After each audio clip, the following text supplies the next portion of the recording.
The lawyer's voice was calm and professional, completely detached from the words that were destroying my life.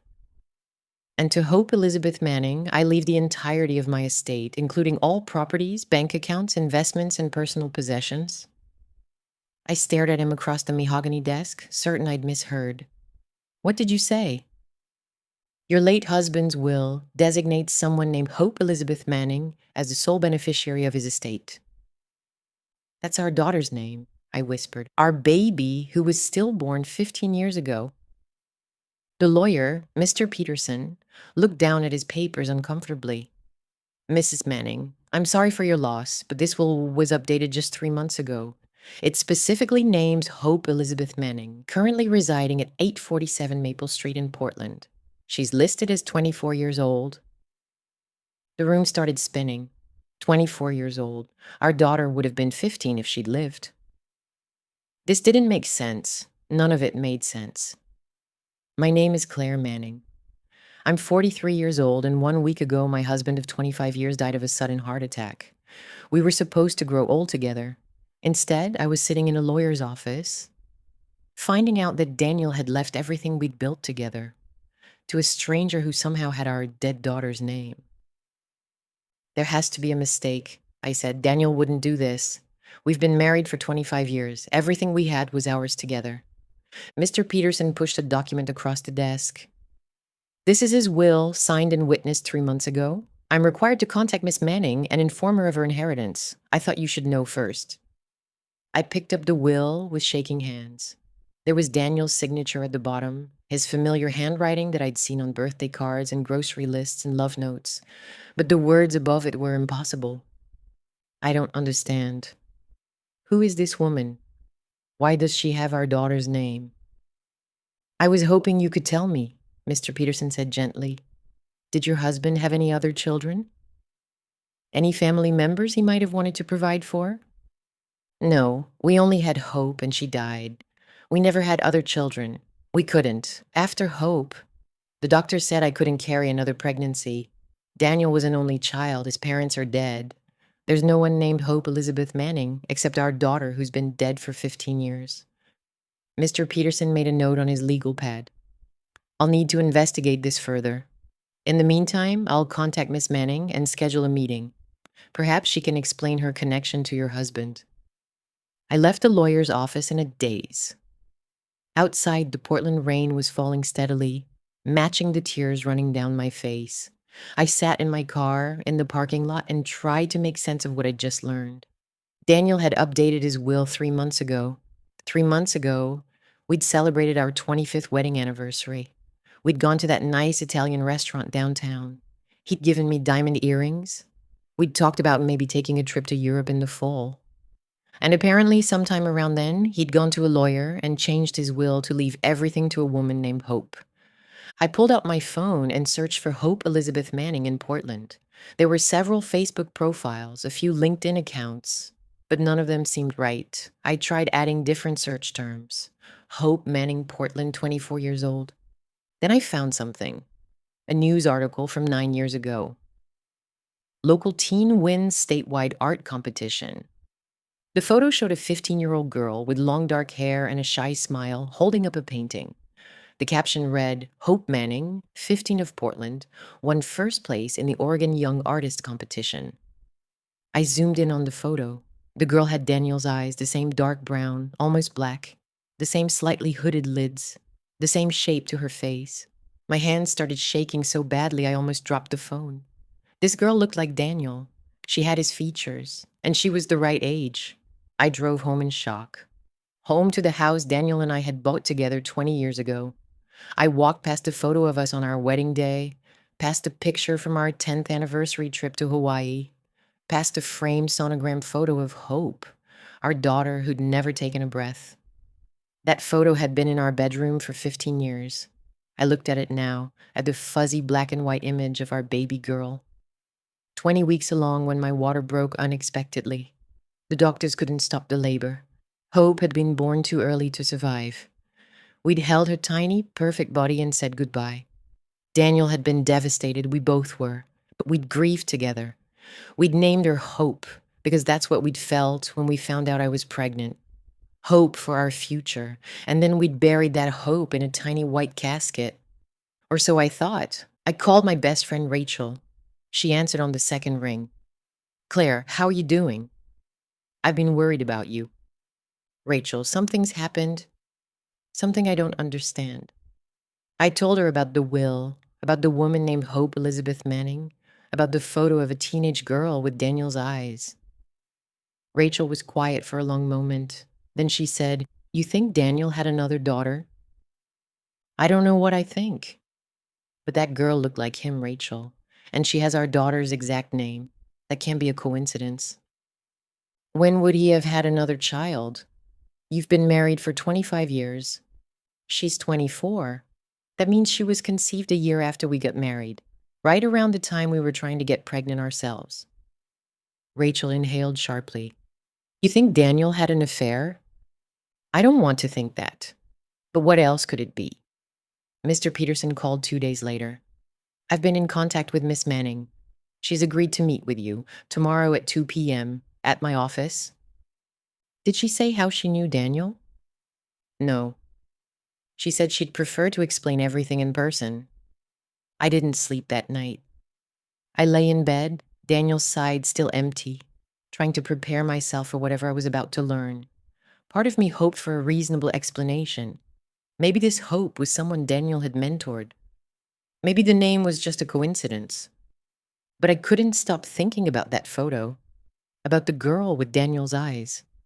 The next afternoon, I arrived at Mr. Peterson's office 15 minutes early. I sat in the waiting room, my hands clenched in my lap, my heart racing. At exactly 2 p.m., the door opened and a young woman walked in. She was beautiful, mid-20s with long dark hair and delicate features. And she had Daniel's eyes. There was no mistaking it. The same dark brown, the same shape, the same way of looking at the world with quiet intensity. Mrs. Manning? She said softly. I'm Hope. I stood up, my legs shaky. You have my husband's eyes. She nodded slowly. I know. That's because he was my father. The words hit me like a physical blow. I sat back down hard. Your father? Yes, I'm sorry. I know this must be a shock. Mr. Peterson ushered us into his office and closed the door. We sat across from each other, this young woman and me, separated by a desk and 24 years of secrets. Tell me, I said. My voice sounded strange, hollow. Tell me everything. Hope took a deep breath. My mother's name was Elizabeth Warren. She met your husband 25 years ago. They had a brief relationship. She got pregnant. She never told him. Why not? Because he was married. Because she didn't want to ruin his life. Because she thought she could raise me alone. Hope's voice was steady, but I could see her hands shaking. She did raise me alone. She worked 2 jobs to support us. She never asked Daniel for anything. She never even told him I existed. Then how did he find out? I found him. Last year, I was curious about my father. My mother had always told me who he was, but she'd made me promise not to contact him. She said he had his own life, his own family. But after she died, I felt like I needed to know him. Your mother died? Hope nodded. Cancer, 2 years ago. After she was gone, I felt so alone. I have no other family. So I looked up Daniel Manning, found out he lived here in Portland. I reached out to him. When? When did you contact him? About a year ago. I sent him a message on Facebook explaining who I was. I included a copy of my birth certificate listing him as my father. I wasn't asking for anything. I just wanted to know him. And what did he say? At first, he didn't believe me. He thought it was some kind of scam. But I sent him photos of my mother, told him details about when and where they'd met.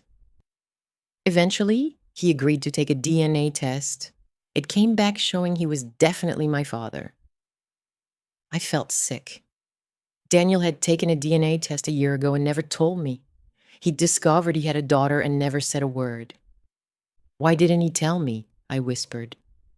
Hope looked down at her hands. He wanted to. He said he was going to, but he was afraid of hurting you. He said you'd been through so much already with losing your daughter Hope. He thought finding out about me would be too painful. So he just kept you a secret? We met a few times over the past year. Coffee, lunch, nothing major. He wanted to get to know me, but he didn't know how to fit me into his life. He talked about you all the time, Mrs. Manning. He loved you so much. He was just scared. Scared of what? Scared you'd leave him if you found out. Scared you'd think he'd been unfaithful all those years ago. Scared of losing everything. So instead, he died and left me to find out this way. I could hear the anger in my voice. He left his entire estate to a stranger, to someone with our dead daughter's name, and didn't think to explain it to me first. He didn't mean to die, Hope said quietly. He'd updated his will because he wanted to make sure I was taken care of if something happened to him. But he was only 55. He thought he had years to figure out how to tell you about me. Mr. Peterson cleared his throat. Ms. Manning has indicated that she doesn't want to claim the full inheritance. She believes it should go to you, Mrs. Manning, as Daniel's widow. I looked at Hope in surprise. What? I didn't know him long enough to deserve his whole life, Hope said. You were married to him for 25 years. You built that life together. I was just a secret he was keeping. I don't want to take that away from you. Then why are we here? Why did you agree to this will? Because he asked me to. He said if anything happened to him, he wanted to make sure I was okay. My mother left me nothing. I've been working 2 jobs just to pay off her medical bills. Daniel wanted to help me, but I told him I didn't need everything. I told him a small amount would be enough. He said he'd fix the will, but then he died before he could. I stared at this young woman who had my husband's eyes and my dead daughter's name. She looked exhausted, grieving, alone, just like me. How much did you ask for? I said finally. Enough to pay off the medical bills and maybe go to college. I never finished. I had to drop out when my mom got sick. That's all? She nodded. I don't want to take your life, Mrs. Manning. I just wanted to know my father, and now he's gone, and I feel like I barely got the chance. I should have been angry. I should have hated this woman for existing, for being proof of Daniel's betrayal, for having his eyes, but looking at her, I just felt tired and sad and lost. Mr. Peterson, I said, can you draw up papers giving Hope enough to cover her mother's medical bills and 4 years of college tuition? The rest can stay with me. Claire, Hope started. Mrs. Manning, I corrected, and I'm not doing this for you. I'm doing it because Daniel clearly wanted to help you, and despite everything, I'm trying to respect his wishes. But I need time to process all of this. Hope stood up. Thank you, Mrs. Manning. I know this doesn't fix anything, but thank you. After she left, I sat in Mr. Peterson's office, trying to breathe. My husband had another daughter, a living, breathing daughter who'd been walking around for 24 years, while I'd grieved the one we lost. Over the next few days, I tried to piece together what had happened. I went through Daniel's things, looking for clues. I found his phone and scrolled through his messages. There were dozens from Hope over the past year. Casual conversations, plans to meet for coffee, her thanking him for advice. And there were messages I never saw before, messages he'd apparently kept hidden. I found them in his email in a folder labeled Work Archive. Messages from Elizabeth Warren from 25 years ago. Daniel, I need to talk to you. Please call me. Daniel, this is important. I'm pregnant. I've decided not to tell you in person. I don't want to ruin your life. I'll raise the baby alone. Please don't try to contact me. He'd saved those emails for 25 years, hidden them where I'd never find them. I searched for Elizabeth Warren and found an obituary from 2 years ago. Elizabeth Warren, 48, died after a brave battle with cancer. Survived by her daughter, Hope Elizabeth Manning. There was a photo. Elizabeth had been beautiful. Dark hair, delicate features, a warm smile. She looked nothing like me. I tried to imagine Daniel with her. Tried to imagine him having an affair while we were newly married. But I couldn't picture it. Daniel had been faithful, devoted. Or so I'd always believed. I called Hope. I need to know the truth. I need to know when and how your mother and my husband met. She agreed to meet me at a coffee shop. We sat in a corner booth, 2 women connected by a man who'd kept secrets from both of us. My mother worked as a waitress at a restaurant downtown, Hope said. This was 25 years ago. She said Daniel used to come in for lunch sometimes. They talked. They became friendly. And then one night, there was a work party at the restaurant. Daniel was there with colleagues. My mother was working. After everyone else left, they ended up talking for hours. And then they slept together? I finished. Yes. Just once, my mother said. She felt terrible about it immediately. She knew he was married. She quit the job the next week. She never saw him again until she found out she was pregnant. That's when she sent those emails. But Daniel never responded. Because he probably never read them, I realized. He saved them, but I don't think he actually opened them. He must have just archived them without reading. My mother thought he was ignoring her. She thought he knew and didn't care. That's why she never contacted him again. She raised me alone, working multiple jobs, struggling. She could have asked for child support. She could have taken him to court. But she didn't. I thought about that. About a young woman getting pregnant by a married man and choosing to raise the child alone rather than disrupting his life. Did she ever tell you about him? Hope smiled sadly. She said he was kind, that he'd been nice to her when other customers weren't. That's why she'd felt comfortable talking to him that night.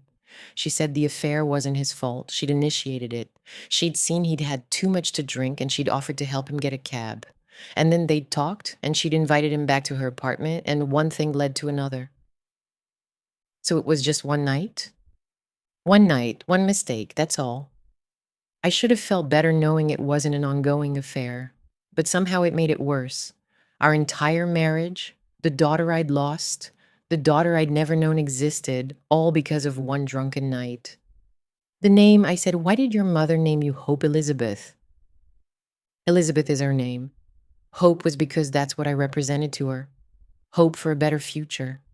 Hope that she could give me a good life, even though she was doing it alone. She paused. I didn't know about your daughter until Daniel told me. He was shocked when I told him my name. He said it was his daughter's name, too. The daughter who'd been stillborn. Did he tell you about her? He said it was the worst day of his life. That you'd been 20 weeks pregnant when you went into labor. That the baby was too small to survive. That you'd both held her and named her Hope. Tears filled Hope's eyes. I'm so sorry, Mrs. Manning. I can't imagine what that was like. We sat in silence for a moment, two women, both named Hope, in our own ways, both connected to Daniel, both grieving. Did he love you? I asked finally. Did Daniel love you? I think he wanted to. I think he was trying, but he felt so guilty. Guilty for not knowing about me all those years, guilty for keeping me a secret from you, guilty for having a living daughter when you'd lost yours. He was paralyzed by guilt. But he changed his will. He wanted to make sure I was okay. That's all. He wasn't trying to replace you or erase your marriage. He just wanted to help me. I believed her, but it still hurt. It hurt that Daniel had kept this secret. It hurt that he died before explaining. It hurt that I'd spent 15 years mourning our only child, when actually we'd had another one all along. What do you want? I asked Hope. Not money. What do you actually want? She looked at me with those eyes that were so much like Daniel's. I want to know who my father was. I only got a year with him, and most of that was secret meetings. I want to know what he was like, what made him laugh, what he dreamed about. Why? Because he's gone. And my mother's gone, and I'm alone with no family. I thought if I knew him better, even just through stories, I'd feel less alone. I understood that feeling. I'd been feeling it myself since Daniel died. Come to dinner, I said suddenly. Tomorrow night, come to the house. I'll tell you about Daniel. Are you sure? No, but I'm doing it anyway. Hope came to dinner the next night. She stood on my porch holding a bottle of wine, looking nervous. I let her in, this stranger who was somehow family. I showed her wedding photos, vacation pictures, photos of Daniel at work, at home with friends. I told her about his terrible sense of direction, about his love of old movies, about how he'd cried at every sad commercial, about how he'd been my best friend. Hope listened to every word, asking questions, laughing at the funny stories, crying at the sad ones. And slowly, I started to see her not as proof of Daniel's betrayal, but as a person, a young woman who'd lost both her parents and was trying to piece together who she was. He would have loved you, I found myself saying, if he'd known about you from the beginning. Do you really think so? I know so. Daniel wanted kids more than anything. When I got pregnant with Hope, he was overjoyed. He painted the nursery himself, he read parenting books, and when we lost her, he was destroyed. Is that why you never had other children? We couldn't. The stillbirth caused complications. The doctor said I'd never carry another pregnancy to term. We thought about adoption, but Daniel couldn't face it, so we just had each other. I'm sorry, Hope said softly. I'm sorry you grew up without a father. Over the next few weeks, Hope and I met regularly. Coffee, dinner, phone calls. She told me about her childhood, about how hard her mother had worked. I told her more stories about Daniel, showed her more photos. And gradually, I started to process what had happened. Daniel had made a mistake 25 years ago. He'd had too much to drink and slept with a waitress. He'd never known about the pregnancy until a year ago. And when he found out, he'd been too scared to tell me. Was it right? Number. Should he have told me? Yes. But I understood why he didn't. He'd been afraid of losing me. 6 months after Daniel died, Hope graduated from the community college. She'd used the money from the estate to pay off her mother's medical bills and enroll in school. She was studying art. I attended her graduation. I sat in the audience and watched this young woman, who might have been my stepdaughter, walk across the stage, and I felt something unexpected. Pride. After the ceremony, Hope found me in the crowd. Thank you for coming. Of course I came. Daniel would have wanted to be here since he couldn't be. I came for both of us. She hugged me, and I hugged her back. A year after Daniel's death, Hope invited me to lunch. I have news. I got accepted to a 4-year university. Full scholarship. I'm going to study art education. Hope, that's amazing. I couldn't have done it without the money Daniel left me. It gave me stability. It gave me a chance. He would be so proud of you. 2 years after Daniel died, Hope met someone, Marcus, a teacher. She brought him to meet me. Hope told me your story, Marcus said over dinner, about Daniel, about how you two built this relationship. I think it's incredible. It wasn't easy, I admitted, but Hope made it easy. She didn't demand anything. She just wanted to know her father. 3 years after Daniel's death, Hope and Marcus got engaged. When she called to tell me, I felt genuine happiness for her. Would you help me plan the wedding? She asked. I don't have a mother anymore, and you're the closest thing I have. I'd love to. We planned it together. We looked at venues and tasted cakes and argued about flower arrangements. We cried together over the mother-daughter dance. What if we did something different? Hope suggested. A memorial dance for everyone who's lost someone. The wedding was beautiful. During the memorial dance, Hope and I stood together. Thank you for being here, she whispered, for being family when you didn't have to be. Thank you for finding us. 4 years after Daniel's death, Hope told me she was pregnant. I'm terrified, she admitted. What if something goes wrong? You're going to be an amazing mother, and I'll be here to help. Will you be at the birth? I'd be honored. I was there when Hope's daughter was born, Elizabeth Clare, named after her grandmother and after me. When they placed that baby in my arms, I cried. For my Hope, who I'd never held like this. For Daniel, who wasn't there. For all the loss and love that had led to this moment. Is it okay that I named her after you? Hope asked, and it's perfect. 5 years after Daniel died, I was diagnosed with cancer. Treatable, but scary. Hope moved in temporarily to take care of me during treatment. You don't have to do this, I told her. Yes, I do. You were there when I needed you. Now it's my turn. I survived, and through it all, Hope was there. 7 years after Daniel's death, Hope gave birth to her second child. Another girl, this one named Hope. Our third Hope. Are you sure? I asked. That's a lot of pressure. It's not pressure, Hope said, it's legacy. It's about carrying forward the idea that even in the darkest times, hope survives. I held baby Hope in the hospital and thought about the chain of hopes. My daughter who'd died, Hope who'd survived, and now another Hope. Welcome to the world, little Hope, I whispered. 10 years after Daniel's death, we held a memorial service, not just for Daniel, but for everyone we'd lost. Daniel, Elizabeth Warren, my baby Hope. Hope and I spoke together, telling our story about secrets and grief and choosing to build something from pain. We could have hated each other, I said. But we didn't, Hope continued.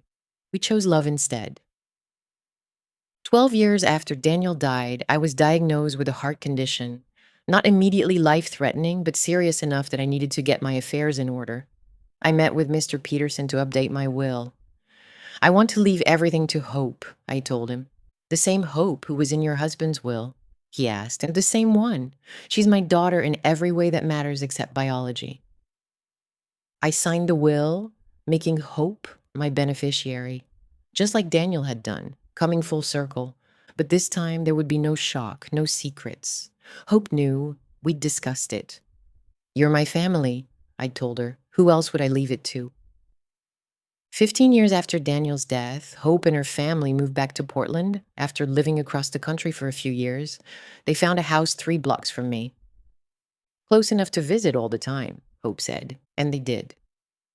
Sunday dinners became a tradition. The girls would run to me, calling me Grandma Claire. Elizabeth Claire was 11 now. Little Hope was 7.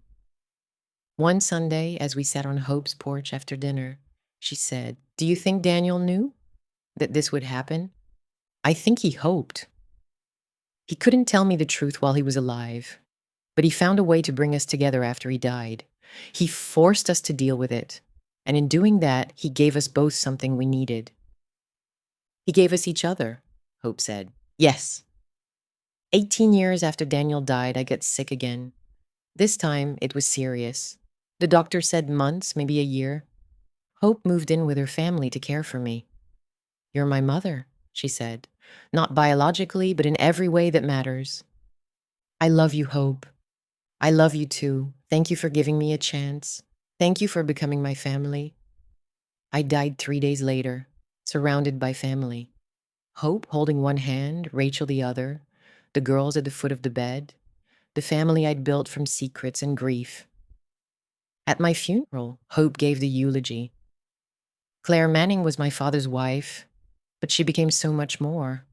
When she found out about me, she could have rejected me. Instead, she chose to love me. She taught me that family isn't just biology, it's choice. She left everything to me in her will, just like Daniel did 18 years ago. But this time, there were no secrets.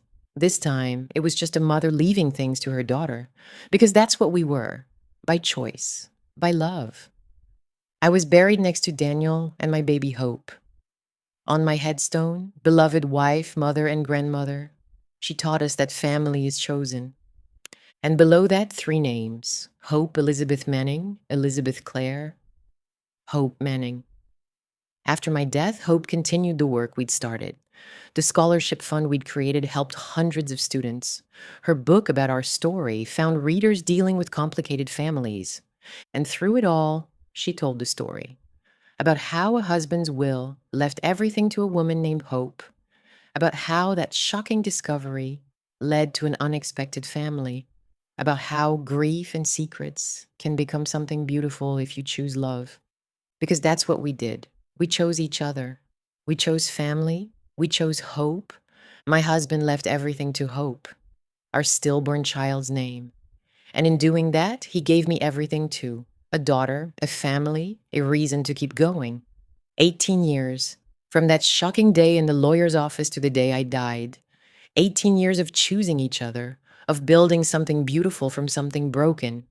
Daniel's will forced the truth into the open. And that truth, as painful as it was, gave us both what we desperately needed: connection, family, each other.